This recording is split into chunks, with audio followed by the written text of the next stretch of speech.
Short track racing at Bristol, it's a work of art in a lot of ways, The spectacle of a stadium, the last great Coliseum, seeing 40 cars travel in the high banks, racing at speeds in excess of over 120 miles an hour, being and banging bumper to bumper, beautiful machineries that are glistening off of the lights into the sunset. And at the end of the night, we get to see two sweaty millionaire men yell profanities at each other. It's beautiful. It's Bristol. Oh, I love Bristol! You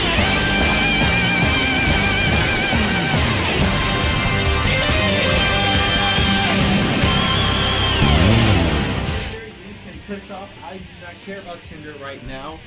What we saw tonight is the exact reason as why I love and why so many people love short track racing, especially love Bristol. What a race that was. I mean, first last night, or Saturday, I don't even know when this is going up, but first Saturday, what was that finish? That was probably the greatest finish I think I've ever seen. And then tonight, I don't know if it topped that, but my God, this race was a banger, especially everything late into the race. Like, you have to understand, the Bristol race, if you watch this race, it was sort of like a slow progression. As we got closer to the finish, it got a little bit more and a little bit more and a little bit more intense. Then I think with around maybe 120 to go, it went from here to here like that. It went 1 to 100 real quick. I don't think we really need to go over much about what happened in stage 1 to stage 2. Stage 1 and stage 2, again, pretty good racing, but very civil. It was the first two stages were really dominated by two drivers, Denny Hamlin and Kyle Larson. Hamlin, I was not surprised to see run well, but it was kind of shocking because not only did Larson run well, but really all of Hendrick, except for maybe Alex Bowman. But Byron, Elliott, and Larson, they were all up front, being competitive. And I said this in my preview show, tonight is going to show us really if Hendrick is starting to fade or was last week at Richmond just a stumble.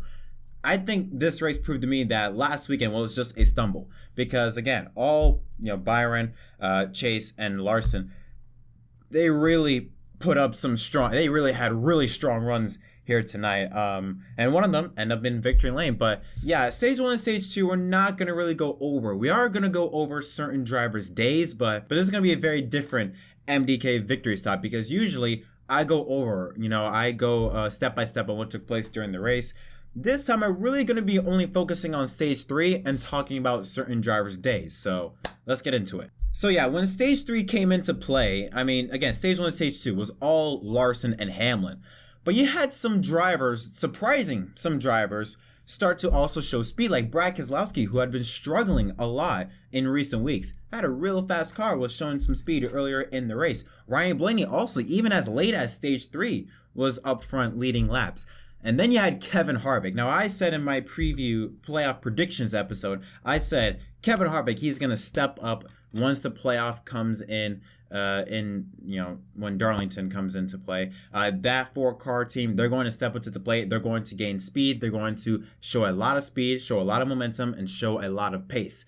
Tonight was no different. I am not surprised to see how well Kevin Harvick ran here tonight because although I didn't think he had a race-winning car, you could tell that Kevin Harvick had a top 5 car. You knew that, okay, he's strong, but he didn't have a race-winning car, but damn, did he put up an effort. So we're going to skip to stage 3 because really that's when everything went down. So when stage 3 happened, we got into this long green flag run, okay? Ryan Blaney was leading. Kyle Larson then came to life, because Kyle Larson was mired back around the middle of the pack after he pitted, I believe, at the end of stage 2. So he was starting to come to life, worked his way up towards the front. He passed Kevin Harvick, who was running second at the time.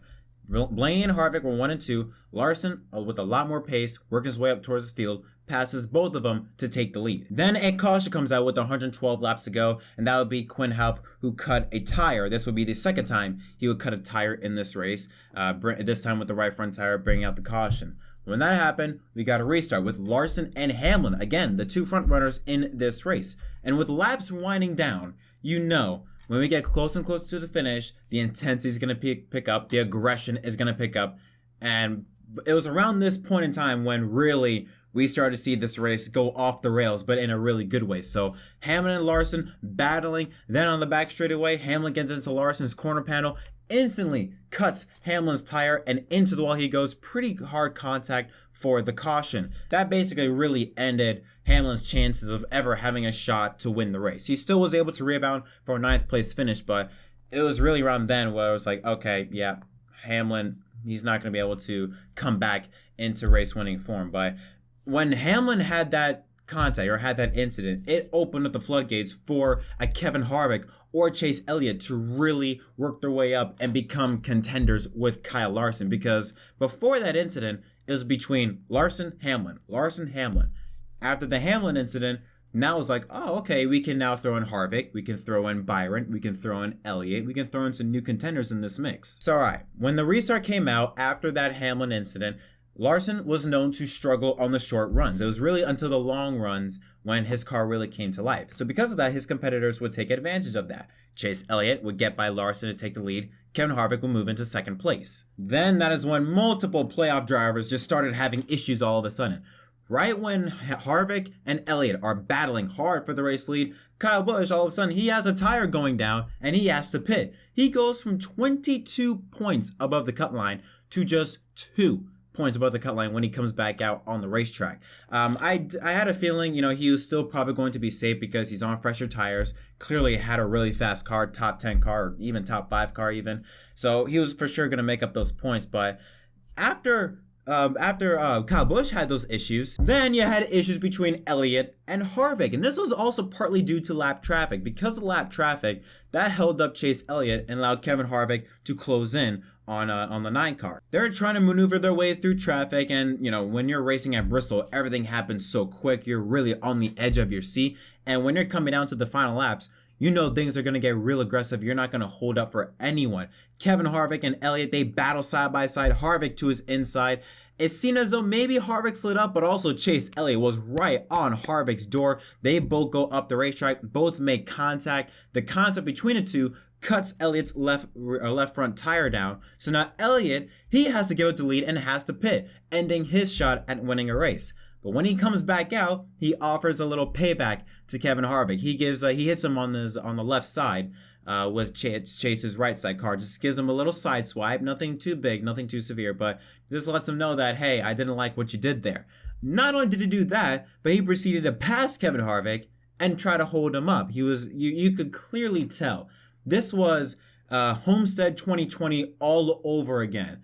If you don't remember that, Homestead in 2020, Logano and Elliott had an issue at Bristol, and Logano purposefully held up Chase Elliott to allow Hamlin to close in and Hamlin to pass Elliott for the win. This was like that. It was to a T. It was exactly the same. Elliott, ahead of Harvick, purposefully is trying to hold up Harvick to allow his teammate Kyle Larson, who now has that long run speed, to close in. In the meantime, you then had another JGR driver, Christopher Bell, also with a tire going down, slams into Josh Bilicki, and he has to pit. Luckily, he had enough points and had enough speed in his car to be able to make it into the round of 12. But even also, more playoff drivers had issues. You even had then a really interesting points battle between Aric Almirola, Tyler Reddick, and William Byron, because those two are separated by, I believe, 1 or 2 points. And Aric Almirola was struggling. He struggled the entire night. We're going to talk about him in a little bit, but he was just trying to gain 2 points. Reddick also trying to gain 2 points. And even Byron, even though he was in the top 5, he was still not in the clear just yet. It was an incredible battle because you had playoff drivers in trouble like Busch and Bell. You then had playoff drivers trying to stay afloat like Reddick, Byron, and Almirola. And then you had a battle for the lead between Larson and Kevin Harvick. And you also had Chase Elliott, who's pissed off at Harvick. It was just so many things came out to you at once. But yeah, with Elliott holding up Harvick, that allowed Larson to get by, and Larson would go on to win the race. Harvick tried his best to try and get back at Larson, but it just wasn't enough. But I knew as soon as Larson got by Harvick, I knew Harvick was not going to be happy. You knew that shit was about to go down once they got on the pit road, and it I could see it coming. We all could see it coming from a mile away. But when Elliott got right next to Harvick's door as it came onto pit road, and Elliott stopped right in front of Harvick, purposefully stopped right on Harvick's bumper. And then you could see Elliott, he got out, he looked at him. Harvick got out, looked at him. You could tell that, hey, if things could go, if one thing goes wrong, one little push, and we could have a whole out brawl in the front stretch on pit road at Bristol. But the part that I did not like about it, and you can see it here, Harvick, you could tell he was getting a bit more agitated with the situation. Chase Elliott looked pretty calm. I did hate the guy in the white shirt. The guy in the white shirt, I hate that guy so much because he tried to get in the middle of it. It's like, dude, let them go. Let them fight. All right? Do it hockey style. Whoever drops to the ground, then you get in. But until then, let them talk. We don't even know if they're going to start throwing punches. It could just be wanting to talk, all right? But you getting in the middle of everything ain't helping. Sorry if I'm like yelling a lot or just saying a lot of stuff. I'm still running high on emotions because I'm so blown away by that finish. But all right, now we do have to talk about Harvick, mainly because what he was wearing or what he didn't take off when confronting Chase Elliott, and that's his helmet. Apparently, I don't see the issue with this, but NASCAR fans do not like it when you keep your helmet on. I personally don't care. I really don't care. You know, like I don't know. I just think when your emotions are running so high and you're focused on one thing, I don't think you're thinking about other things like, oh, wait, let me take my Hans device off and helmet off. Your just first thing is, let me take my hose off so I can get out and confront this guy as quickly as I can before everyone else tries to intervene. So I don't blame, I don't think it's a big deal that Harvick kept his helmet on. Obviously, it would have been better if he took off his helmet, but I don't think we need to make it a big deal. But I will say, the way Harvick was acting, I think Chase is lucky there was people around him because Harvick, even 45-year-old Harvick, probably more than likely would have whooped Chase Elliott's ass. I mean, Harvick, he's a fighter. Harvick is one of the few drivers you do not want to mess with nor get in a fight with. I mean, have you seen him in his early days, like with Ricky Rudd and Greg Biffle? You do not want to piss off Kevin Harvick. So, there was a lot of talk, and both sides gave their story on what took place. Oh, well, it's something he does all the time. He runs into your left side constantly at other tracks, and sometimes it does cut down your left side. Other times it didn't, or it doesn't. He did it to me in Darlington a few weeks ago because he was tired of racing with me, and whether he did it on purpose, it doesn't matter. You know, at some point you got to draw the line. So I don't care who he is or how long he's been doing it. I'm gonna stand up for myself and my team, and we'll go on down the road after the race. I just told him, it was kind of a chicken shit move that he did there at the end. We're racing for the freaking win at Bristol. We're 3 wide in the middle, and he throws a temper tantrum like I was just trying to get the lead and racing hard. And then he pulls up in front of me and just sits there until I lose the whole lead. So, just hate it for our Subway Ford Mustang team, to be able to lose a race like that. And I watched him let the 24 go by, and then anytime you run into him, it's a problem. So they can boo all they want. I don't care. How much of this is compounded by the fact that you were so close to winning and to have it slip away, but then also what happened when he went by you again? Yeah, well, I lost so much there, and then when I got behind the car, I kept getting tied off the corner, and I couldn't run my line. So, God damn, I'm ready to rip somebody's freaking head off. It's Bristol, baby. Oh, I love Harvick. Look, say what you want about Kevin Harvick. I love him. He's calmed down a lot as of late, but when he needs to show emotion, he'll show it. And I love that. Wow. There was also a really funny moment that Harvick and Elliott, and I think right there it showed how much respect they have for each other. They try to talk the situation. You could clearly tell that neither of them agreed on anything that took place in that race. And you can tell they were both really angry with each other. But then you had Kevin Harvick going up to Jordan Bianchi from The Athletic and try to tell him, hey, dude, stop filming this, all right? This is just, let us talk, let us, say what's happening. And Jordan still tried to bring up the phone. So then Harvick decided, you know what, let's go to Chase's hauler and talk it out, which I was very surprised by that. I thought, with the way those two were acting to each other, I thought the last thing that they needed to do was get in a hauler together. And I'm telling you what, that takes a lot of balls to chase to get into a hauler with Kevin Harvick when there is no cameras, probably no people involved, just you two. And Kevin Harvick literally said in an interview that he wanted to rip someone's head off. And you go into a hauler with him alone, or at least with very little people. That you are very brave for that, Chase Elliott. Very brave. But it seems as though that situation, I don't know if the situation was resolved, but they left pretty normal. No one was bloodied. No one had a bloody nose. No one was cut up. So I guess it went pretty well. But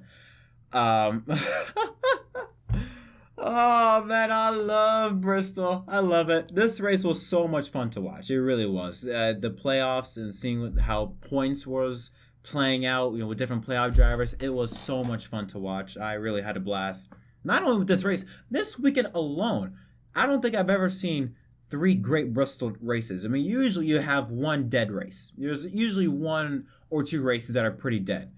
But all 3 races, trucks, Xfinity was a godlike race, and then Cup as well. All 3 bangers back to back to back. And I don't understand why don't we have more short tracks? Why don't we have more short tracks? Why does Texas have 2 dates? Why does Atlanta have 2 dates? Can we just build 2 more Bristol? How about we build a Bristol here in Miami? Can we build a Bristol in Miami? I would 100% go to that one. All right. Just we need more short tracks. I mean, we need more Bristols. That's what we need. We need more Bristols because that was fantastic. I cannot stress this enough. This is probably the most unorganized Victory Stop episode I've done in forever. I'm just saying a lot of stuff, but to be honest, I mean, what can you say about this race except just pure joy. So I had a blast with this race.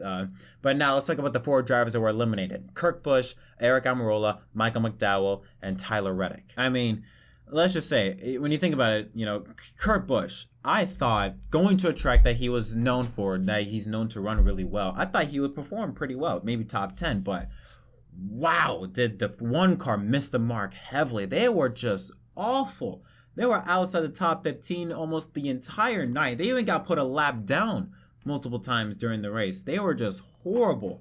Michael McDowell, we knew he was going to get eliminated. We're not going to talk about him. But Aric Almirola, he also, struggled. I mean, he put up a strong fight. Don't get me wrong. In the round of 16, he had some solid, runs. But man, at Bristol, he was just also pretty off. And there was an issue earlier in the race where he was smoking out of his car, especially from the left front tire. I think it was an oil leak fluid or something of that nature. But they early on, I think Aric Almirola was probably one of the first playoff drivers, to have some form of issue in this race.